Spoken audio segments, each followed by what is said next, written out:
Hello, welcome back to Mary Apollo channel series.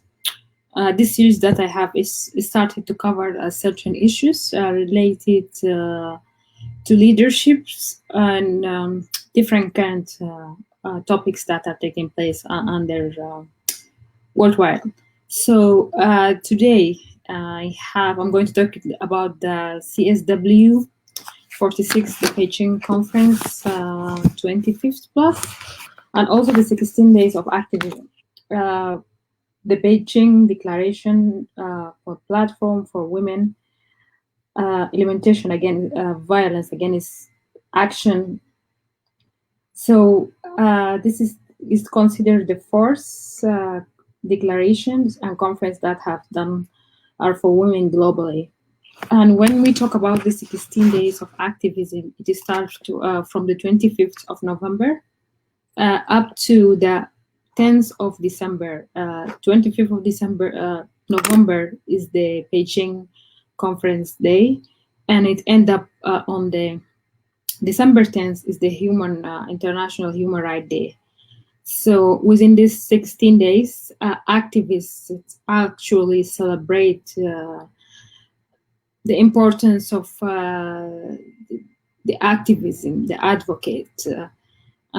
Each year has different theme and have different kind of topics that they camp, and mostly non-governmental organizations highlight these issues and they discuss the topic, and also in collaboration with the government, and then they will be working in these issues to improve the status quo, to improve, to come up with new policies, and also develop strategies for human beings, for citizens across the world.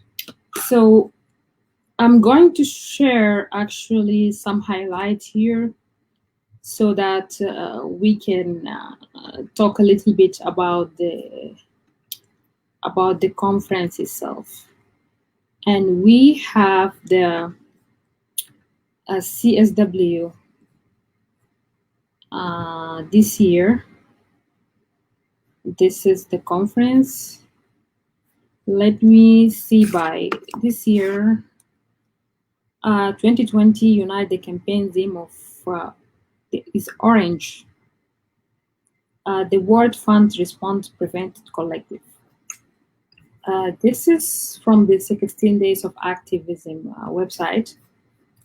And the other one that I'm going to share from the UN office, UN Women office.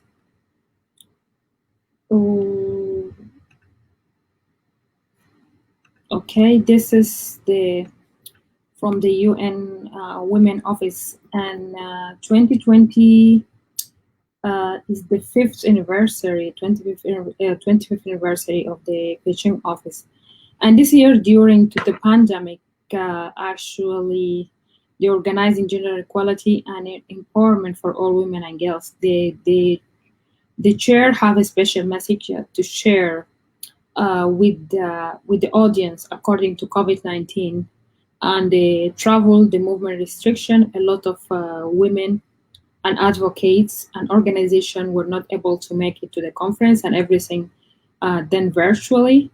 And just let me say that it's a little bit challenges for some of the country that doesn't have an access to technology, to internet, to sources of income, especially when we talk about the category women, especially those who are based in Africa. And I'm going to talk in that later on.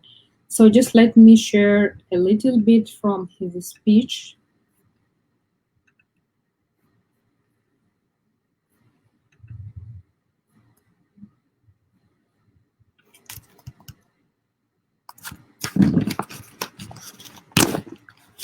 Progress and identification of gaps and challenges, the session was going to be the high point to mark the 25th anniversary of the 4th World Conference on Women and the adoption of the Beijing Declaration and Platform for Action, the most forward-looking, comprehensive roadmap for advancing women's rights globally.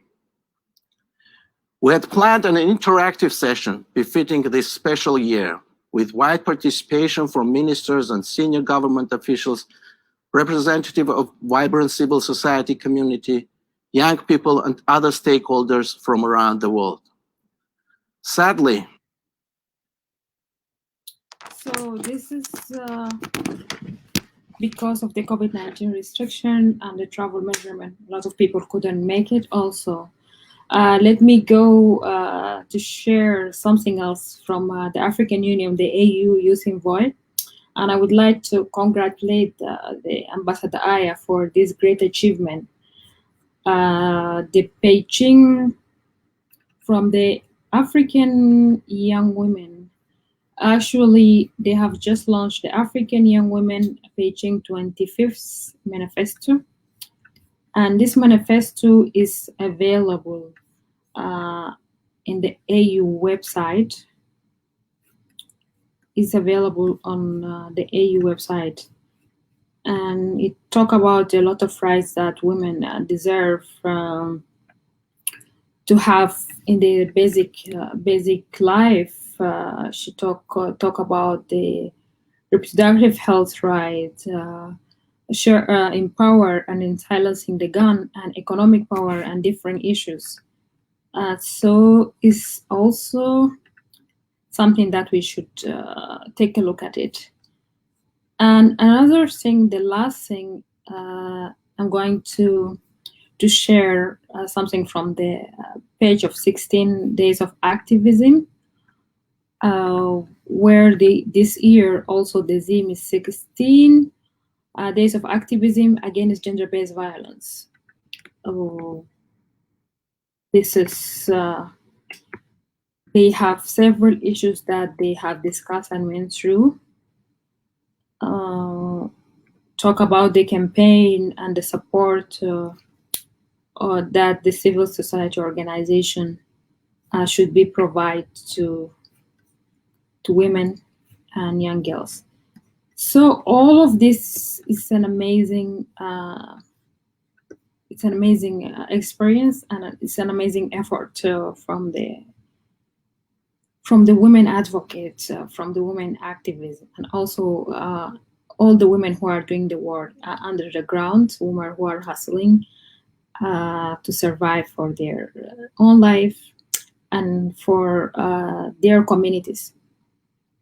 And also, there is a statistic that here they share about women are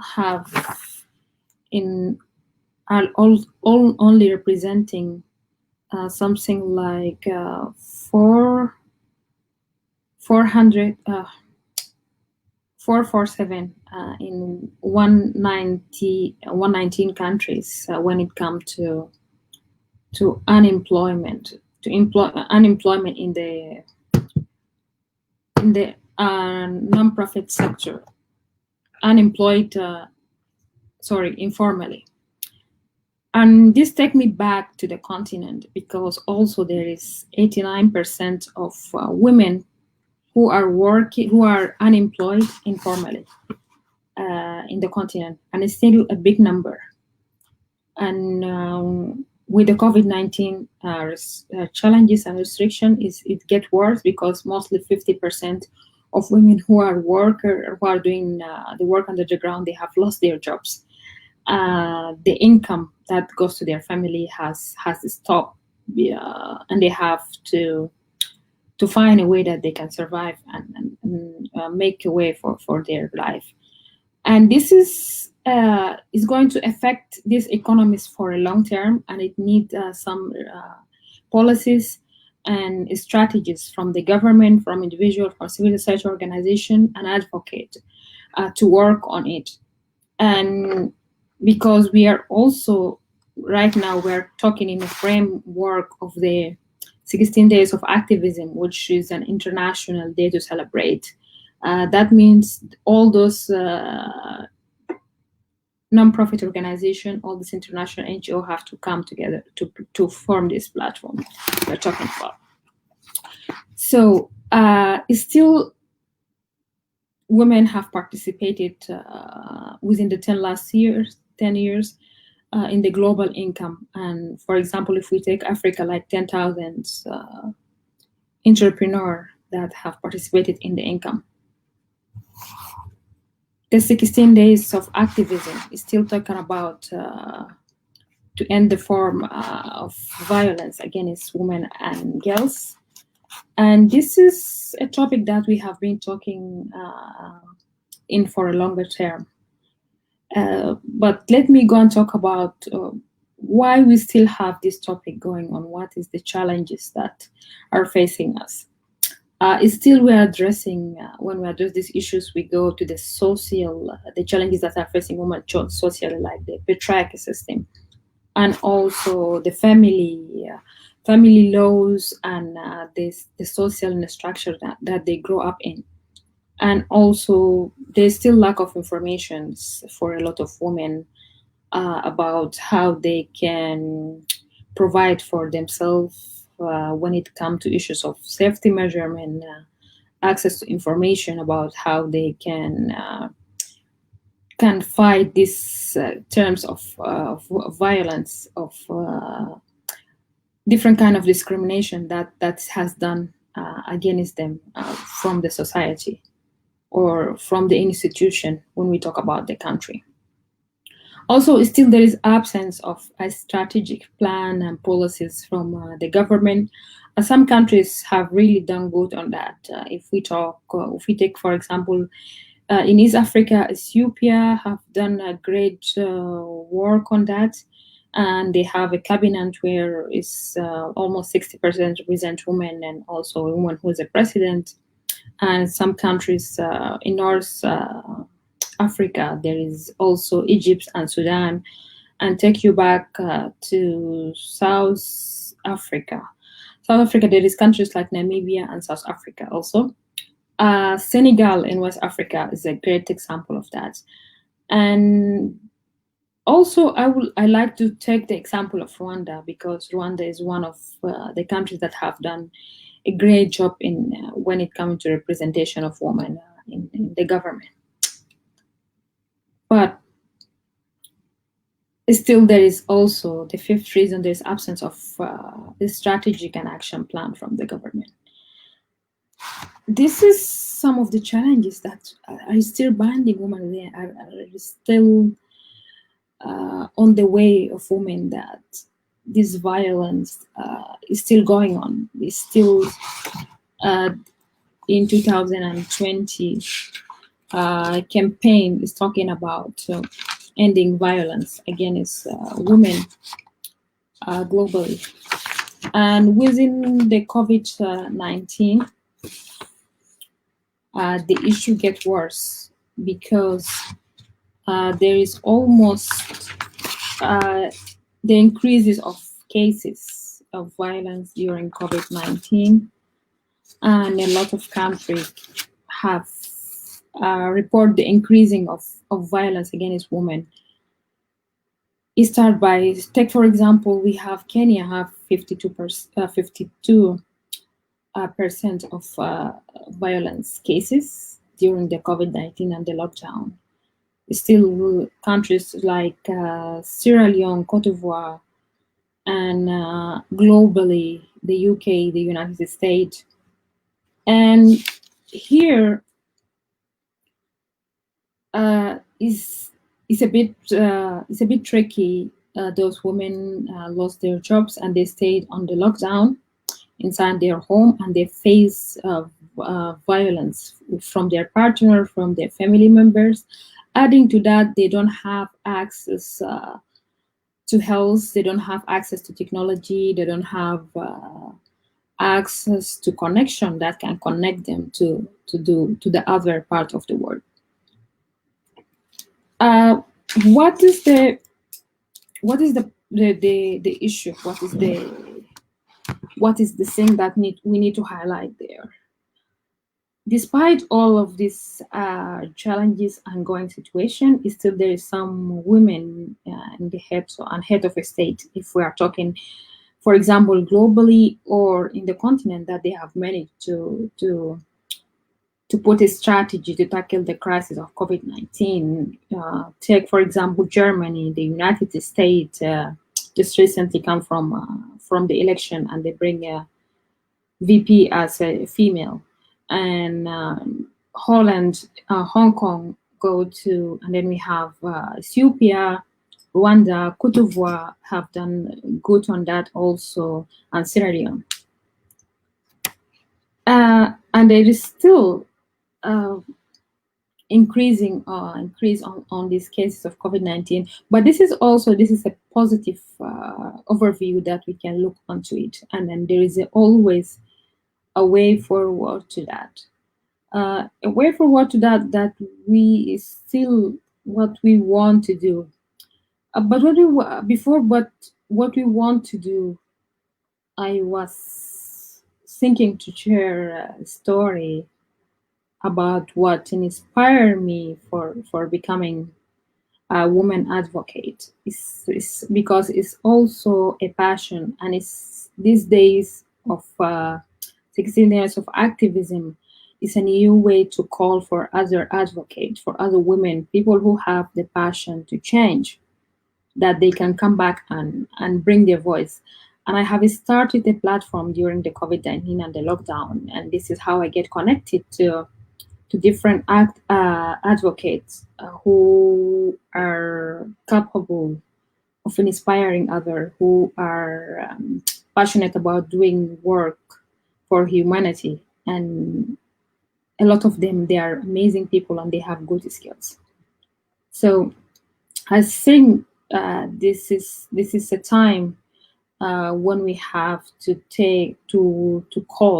start a call and put a new strategy to implement more people to the field of advocacy, activism, leadership in general, because this is what I do. I motivate young women and men to be part of, to build up their leadership, their activism, and also I work with different regional platform in the continent, in Pan-Africanism and globally. So what we need, again, there is a lot of work needs to be done in a collective work, because it's a collective work and collaboration. There's a lot of work need to be done with women when it comes to the local communities, starting from families to the chef and people who are in charge of these young girls also. Also, there is a need of policy and plan to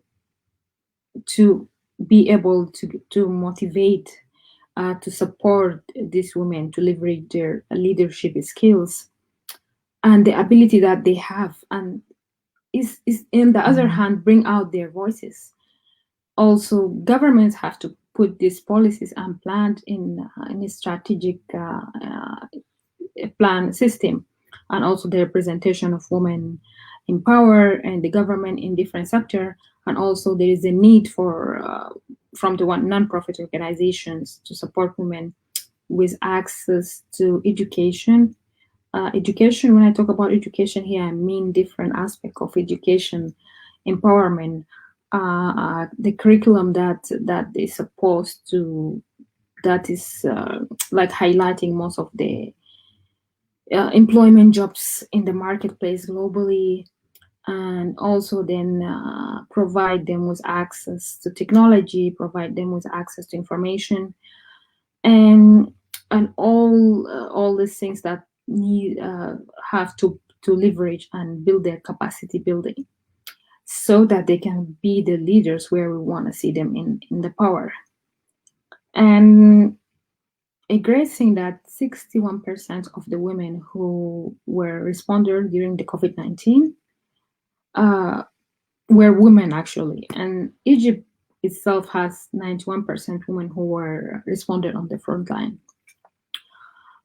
Is still, there is a refugees crisis with the COVID-19 that increased to 2 million in the continent, and this is something very sad, and that means there is a second wave for the COVID-19 that will hit the continent, according to experts.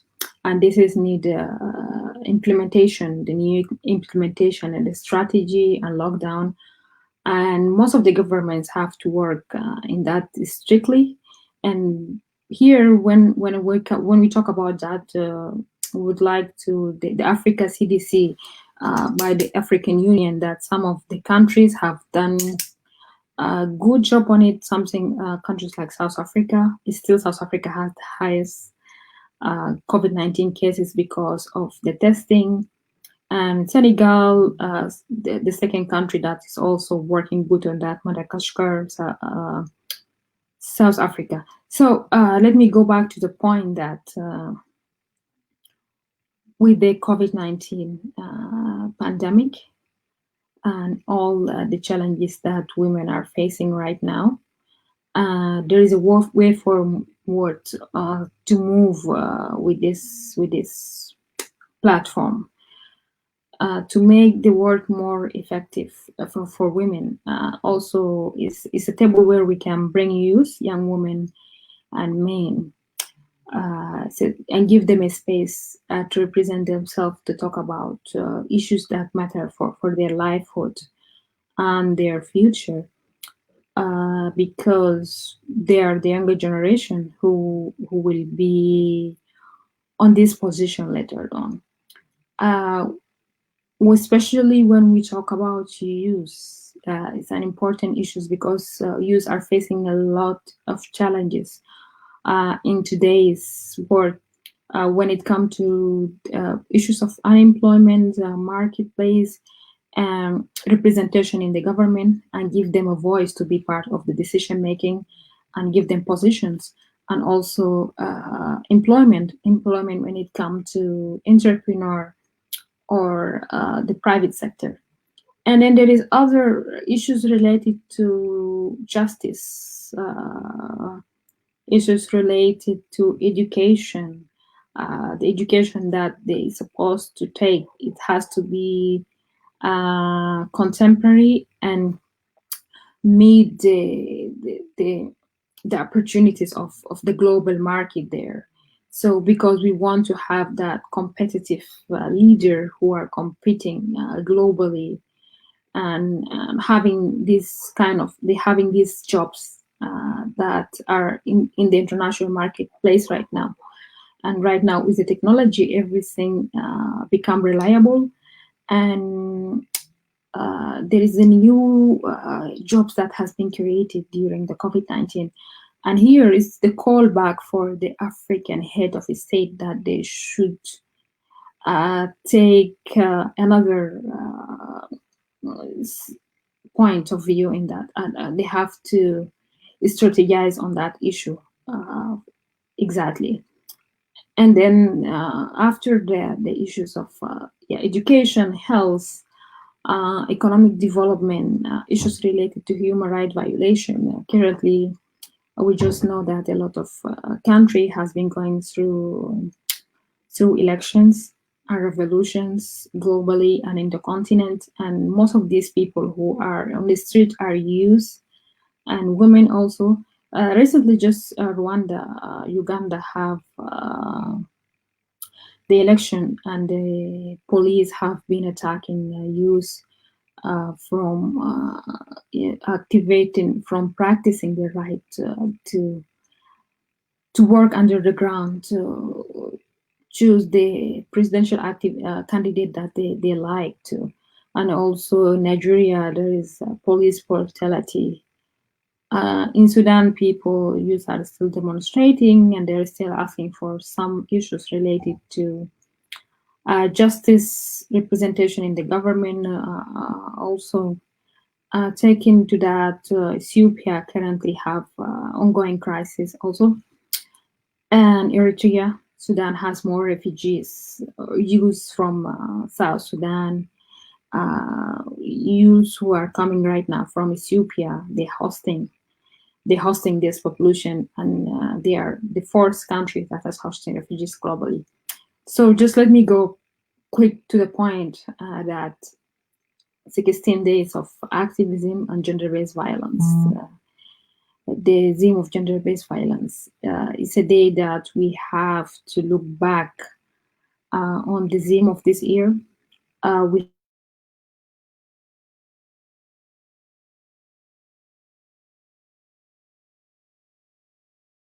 for different organizations, government, nonprofits, and also foreigner policy to include agents foreign policy to make it forward. And then I think I'm going to conclude here because there's nothing to be added and I have been talking more than that. Thank you for watching and please subscribe. My name is Mary Paul.